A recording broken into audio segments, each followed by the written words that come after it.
The milk is in the back corner on purpose. So is the bread. So probably is whatever you actually walked in for. You go in for three things. 50 minutes later, you're standing in an aisle you have no memory of choosing to enter, holding two items that weren't on your list, still no milk in your hand. That's not you being scatterbrained. That's the floor plan working exactly as intended.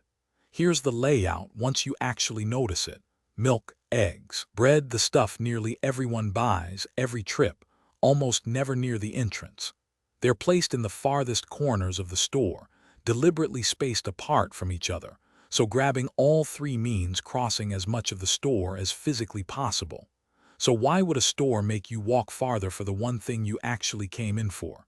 Because the layout isn't optimized to get you out quickly. It's optimized for how much you see on the way. Retail designers have a name for the psychological shift that makes this work. The Gruen Transfer.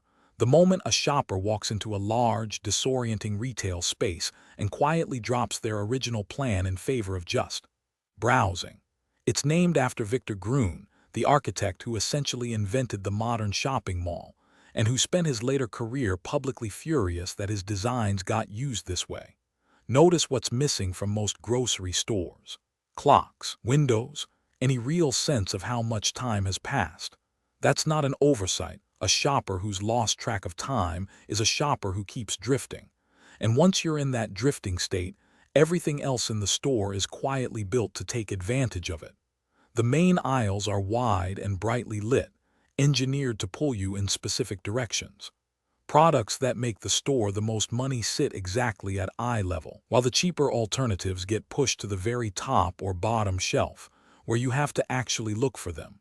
And the checkout line, the one place you're guaranteed to stand still, slightly bored for a few unstructured minutes, is packed with small, cheap, high-margin items practically begging to be added at the last second. None of this is secret or even particularly sinister. It's the same logic behind a well-designed website or a casino floor. Optimize the space for the outcome you want, not the one your visitor originally had in mind. But once you actually see the mechanism, your own impulse purchases start looking a lot less like impulse and a lot more like outcome. So what actually helps? Not paranoia about every trip to the store, just noticing the moment it happens. Shopping with an actual list, sticking mostly to the outer edges, where the fresh, staple items tend to live for genuinely practical reasons. And catching yourself the instant you're standing in an aisle you never meant to walk down, holding something you didn't plan to buy. That pause, right there, is the one moment in the entire design that wasn't accounted for. So next time you leave the store with 4 extra items and a receipt longer than expected, you'll know it wasn't a lack of willpower. It was a floor plan, doing exactly what it was built to do on you on purpose. And now what? Next trip, grab a list and see how much of the store you can skip entirely.